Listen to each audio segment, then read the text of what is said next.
Kalau pari. Rasa orang bukan pari ni. Rasa bukan pari ni.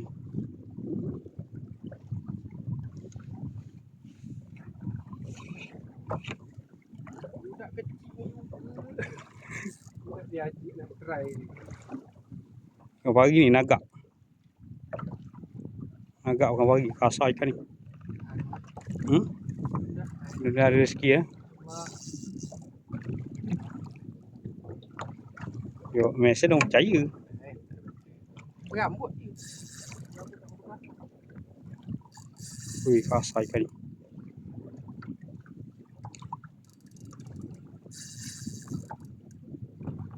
Kalau kurang risau kat salur rambut je.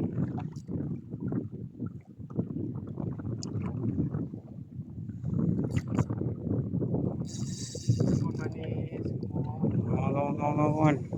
Ni. Baik sayang.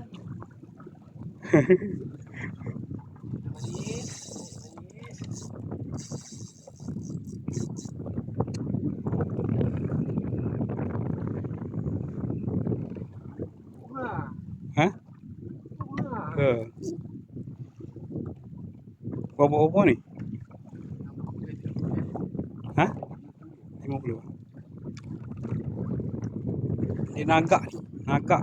Biasa memang sirih hitam.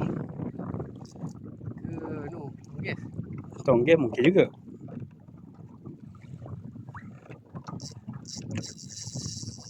Sayang. Tu dia bagi.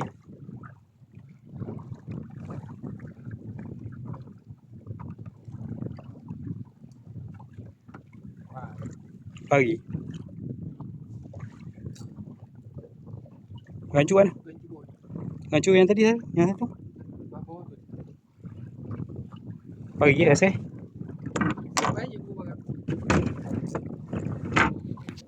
Aduh.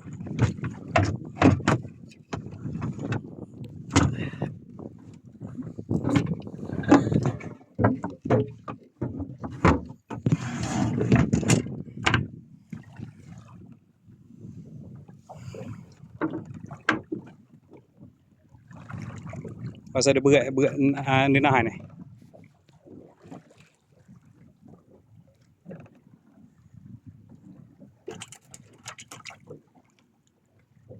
Dekat. On. Pari kat sini. Masa cara dia macam pari. 12 kilo kata dia. Tak besar sangat. Aduh. Oh, cangkuk jangan kat perut boy kalau Okey. Kuasa muka. Kuasa muka nanti naik lepik yang kalau.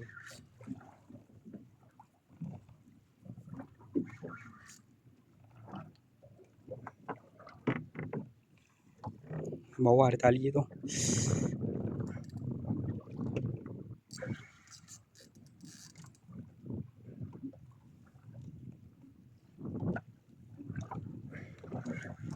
Jauh ni masalah dalam sini.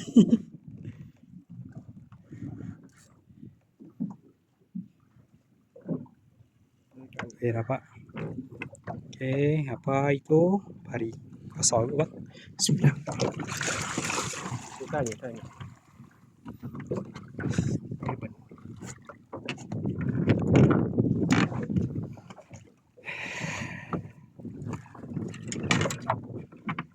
Okey, seekor lagi ni kita tawan. Seekor lagi kita tawan. Cari dapat.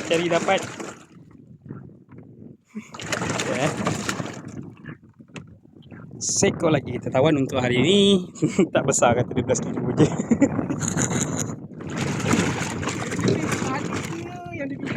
Yang kecil dia pilih ni. Okey dah. Tengok.